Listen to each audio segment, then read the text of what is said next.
Hi, back again with another list video, and this time it's a bit of a personal one. It's also a little bit of a selfish one because I want niche versions of these 10 designer fragrances.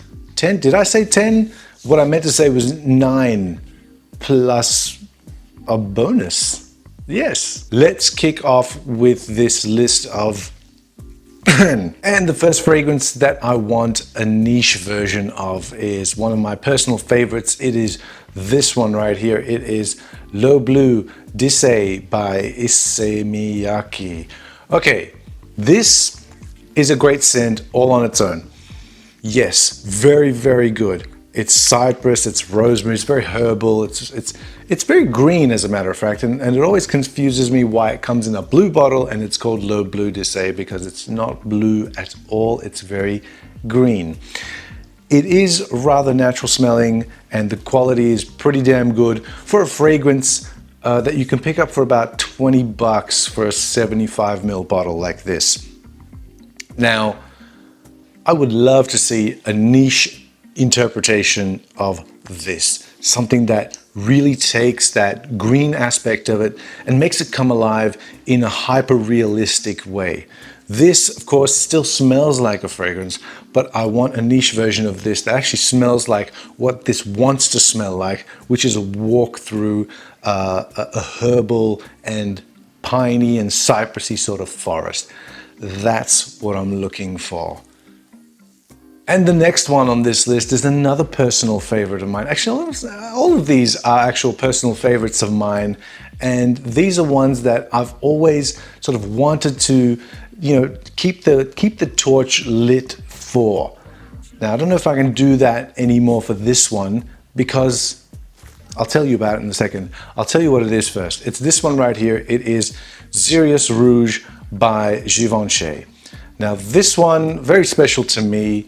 It's a very lovely scent. Like, it's got that cactus,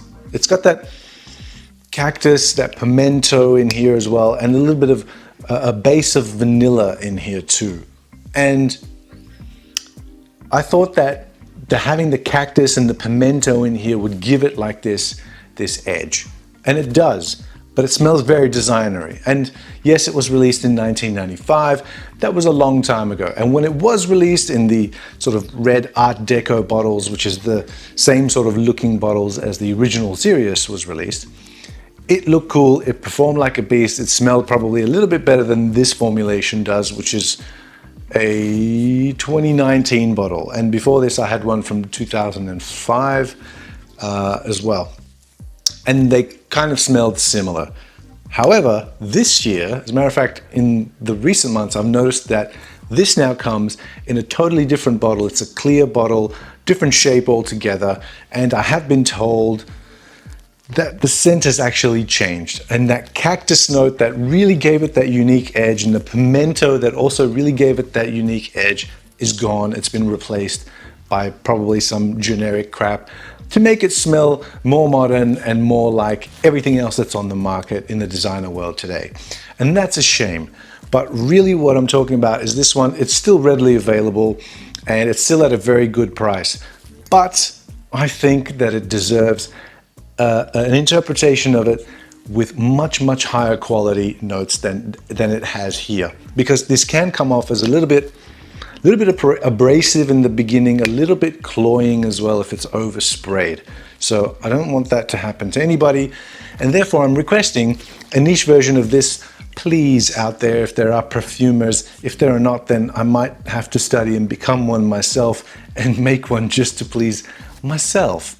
But if there are any watching, try your hand at this, because I think if you can make a niche version of this, it will be very, very, very unique indeed.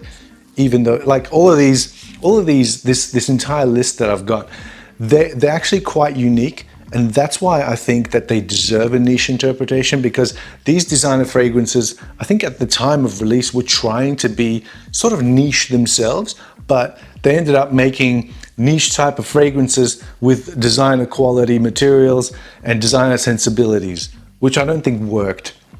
I mean, it worked, but not in my mind, and not sort of after the benefits of hindsight, let's say. Xeryus Rouge. Number 3 is none other than this bottle right here of Oscar de la Renta. This is Gentleman by Oscar de la Renta, another super duper cheapie. Now, this I thought originally when I bought it, and I thought, far out, 20 bucks, no worries. Let me give it a go. 50 mils? Let me try it out. I tried it out. I was pleasantly surprised. I thought it was like an older fragrance because the bottle kind of looks like old, but it's not. It's actually quite new. It's like from 2016 or 2017 or something like that, which is really strange because it doesn't really feel like it would have been released, you know, so recently, because it's not super duper sweet. There's not a ton of vanilla tonka in here as well. And there's no ambroxan that I could tell. But what this is trying to do, this has got that note of champagne, which is really interesting because there's another note in here that's very prominent, and it's cardamom. It's not the sweet cardamom that you would find in La Nuit de L'Homme. It's a more dry cardamom, not as dry as you would find in like a Voyage de Hermes, but it's in between, right? It's a more designery feel, but it's not sweet. Now, the champagne note in here is really giving it kind of like this fizzy, white winey kind of, almost vinegary, not really vinegary because I hate vinegar. It's a white wine kind of fruitiness with that fizziness added to a dry cardamom, and it works great. And I do recall in a previous video describing this, saying that it smelled like almost like cardboard in some ways. Champagne, cardamom, and cardboard? Or is that a hint of dried grapefruit? A very fragrant cardboard, but a fragrant cardboard. Quote me. Yeah, a fragrant cardboard. But really, it's a very pleasant cardboard. However, yeah, as you spray it on, and I did wear this today. As a matter of fact, it's drying down on my arm. I did wear this today to test it out before I did this video, and I thought, in the initial opening, there's a ton of perfumer's alcohol that I can smell. Most of these I can smell perfumer's alcohol because they're all eau de toilette concentrations pretty much. And you know, that's the majority of the liquid that's coming out. This one was a little bit more. However, when that sort of dries off, it is pleasant. It is pleasant, but it's just, the quality is just not there. After sort of, you know, going out and smelling really, really high quality scents and things like that, and you come back to something like this, which is like 20 bucks, and I know it's 20 bucks, and I know it's pretty good for its price, but I'm telling you, if there was a niche version or a very high quality version of a fragrance that had champagne and cardamom as the main players, I would love to try it out. I would really love to try it out. And I think that this deserves a niche reinterpretation. I want to see one, and therefore it's made it to this list at number 3. Now, this next one, I might be getting myself into a little bit of trouble by putting it in this list, but hey, you know me, I like to get into trouble. No, I don't like to get into trouble, but you know, it just happens to follow me around. Anyway, it's this one right here. This is Dior Homme, the 2011 reformulation, which I prefer over the original 2005. Did I say that out loud? Yes, I did. That was my outside voice. But anyway, beautiful. Actually, it smells different from the cap as it did. This is a weird one because it smells very waxy and very sort of, what do you call that? Lipsticky from the actual cap. But when you spray the juice and you smell it, there you go. There's the rest of it, okay? Now, why does this deserve a niche reinterpretation? Because I think that the orris or the iris in this one, which is fake, because orris is the root of, like the actual fragrant ingredient of orris is the root. And they turn that into a butter, an orris butter. And that is very expensive. And I don't think it's in this. All right, this is a synthetic version of iris, which I do enjoy. However, after going through many bottles of this, 1.5 bottles of Dior Homme Intense, and 1¼ bottles of Dior Homme parfum, I think that I am ready to actually smell a niche version of this. Now, I do know somebody who has a very, very large collection of fragrances who did tell me that, you know what, I haven't really found a niche version of the Dior Homme lineup, which I fail to believe because there's so many fragrances out there right now and so many more coming out every day that I hear about a new brand or a new house that's coming out that one hasn't actually tried to take on the almighty Dior Homme. So if there isn't one, I mean, with all of these, if there is one, if there is a niche version, or if you think that there's something in the high quality world or the uber high quality world of fragrances that is close or pretty much a reinterpretation of any of the designer ones in this list, please do let me know in the comments, because I would love to get my nose on it and do a comparison and see, you know, whether they're actually close or whether they completely missed the mark, or whether they were trying to do something completely different. So yes, Dior Homme, I wish and I hope that someone comes out with a niche version of this. Okay. I don't know if you have ever, I mean, I garden, all right? This is a thing that I do. I like gardening. It's a place where I go and meditate and think about thinking, which is really good because there's really no distractions when I'm gardening. And one of the things that I grow during the summer season are tomatoes. And tomatoes have always been around. My dad's planted them, my grandfather's planted them, I plant them. And the thing that I love is the stem and the leaf. When you get that smell on your hands and it sticks on your hands, and it is sometimes a bit sticky, but the smell of that is great. It's gorgeous. I love it. It's a very unique way. It's a very unique smell, but I really enjoy it. And I think some people do as well. And it is a note in perfumery. It's called tomato leaf. I haven't seen tomato stem, but it's basically the same smell.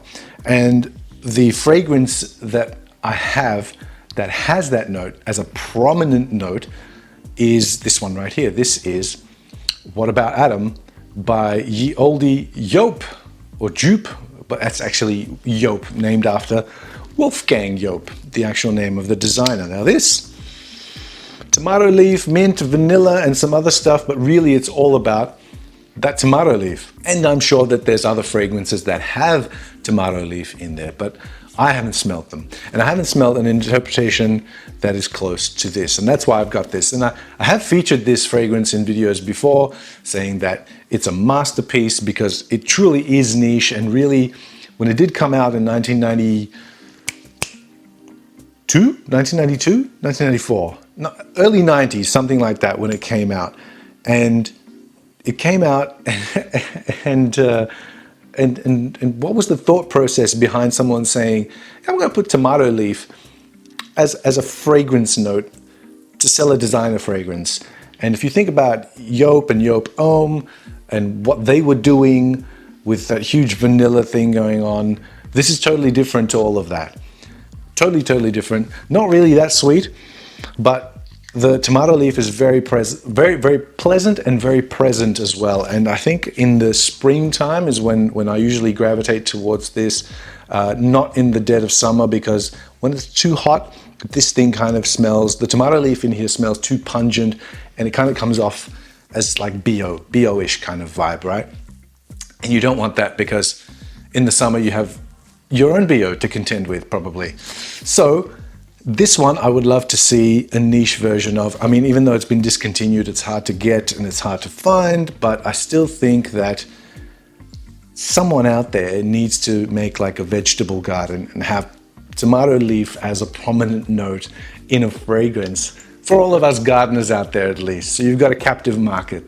Try it out. Now this next one might come as a little bit of a surprise because, well, you know, it's kind of really loved by a lot of people. And if it's really loved and universally acclaimed most of the time, then who the hell would want a niche version of this? Who the hell would want a higher quality version of this? Me, I want a higher quality version of this. You know why? Because I want more quality, I want more of a depth, and I want a fragrance that moves from opening to mid to base and takes me along in that journey. And the fragrance I'm talking about, this one, I think it's number 6 in the list. I think we're just over halfway. It's this one right here. And I mean, the camera doesn't even need to focus and you don't even need to read it because you know exactly what this fragrance is. It's La Nuit de l'Homme, okay? La Nuit de l'Homme. Nobody that I know of dislikes this. Yes, some people may say it's designer dog shit or whatever it's called, but it does the job. It is the definition of the designer scent, not a blue one, but an actual designer scent done very, very well. I know people that have enormous collections who spend like $400 or $500 a bottle for a fragrance, for a niche fragrance, but still want this. And when it's finished, they want to replace it because they wear it and people like it and other people like it. And it's just pleasant. Even for people that don't know fragrance, they smell this, they like it, okay? But I think there's a place for a replacement for this because there's a gap.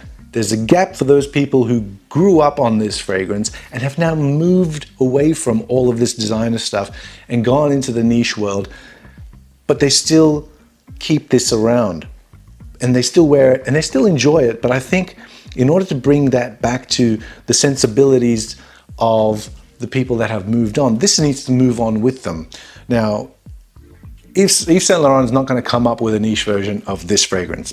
They're not. They've already shown that they're going to put flanker after flanker after flanker of the most same boring shit. And Blue Electric was the one that sort of pulled the wool over everybody's eyes and everybody went, oh my God, Blue Electric, it's back, it's back. It's the original formulation of La Nuit. No, it's not. I smelled it many times and I tested it and I thought, this is not right. There's something not right about this, okay?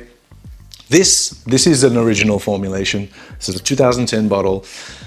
It's great, but it's still designer and the quality just isn't up to par with the taste and the standards of people today who are fragrance aficionados and just generally people who've moved on from the designer fragrance world. So I think that there is a market for someone who wants to do a niche clone.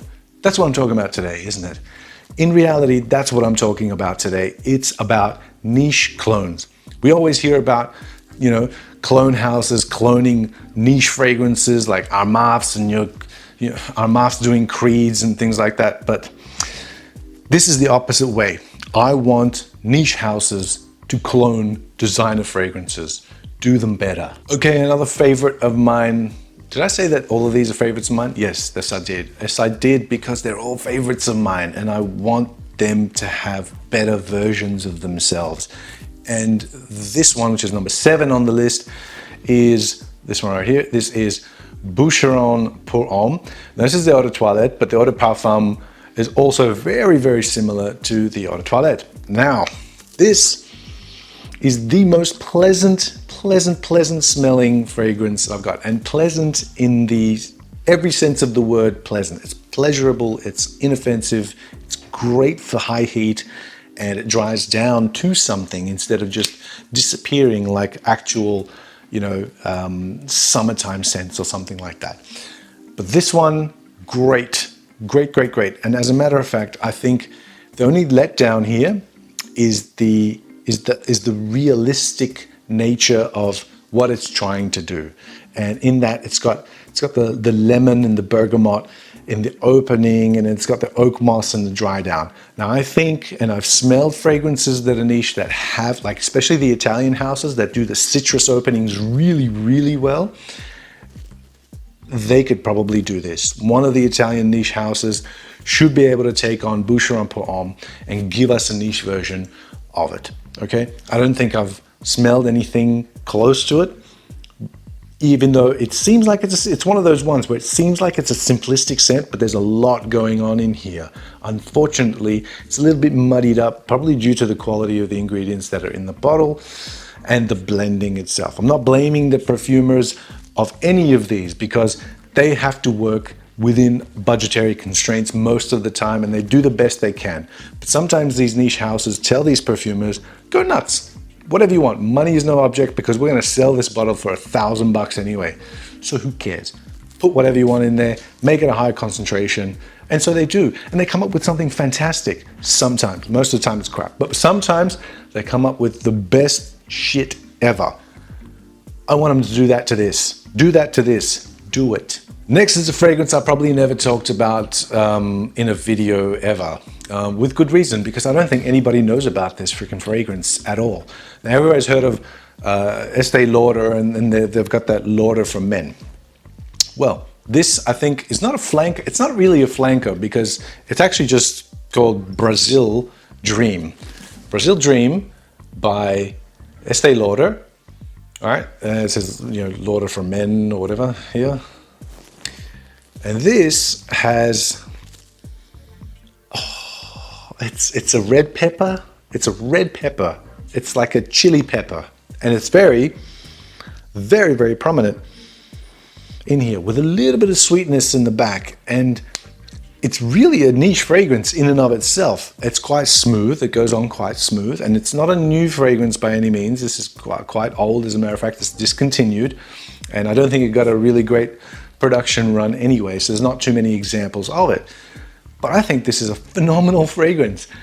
And if there was a higher quality version of this, I think it just would be lapped up by every man because it's a very masculine kind of scent without the well trudged out tropes of masculinity. It is masculine, but classy and elegant without being too stereotypically masculine. So yes, I know most of the niche scents that are coming out now are all unisex and basically anyone can wear anything. But if we're talking about the traditional descriptors of what's masculine and what's feminine, this leans towards the masculine version of what we would consider a masculine fragrance. But it is not the tried and true sort of formula of citrus up top and, you know, oak moss at the bottom and woods and leather and all this kind of stuff. Chili is what's going on in here, and there's quite a lot of it. And I would love to see a niche version of this. Now, this next one I got about a year ago, and I picked it up in my birthday haul. And I usually do a big haul on my birthday, and the haul is generally, you know, cheapies and mid-tier sort of fragrances because, you know, I'm not a fucking millionaire, so I get those. And one of the ones that I picked up last year, almost a year ago, hint hint, because some special occasion is coming up soon, is this one right here, which is it's called Façonnable, or, you know, fuckingable or fuckingable. But really it's pronounced Façon. I know how it's pronounced. You don't need to teach me how it's pronounced. It's Façonnable. I know. Okay? Don't worry. It was an attempt at humor. You know that.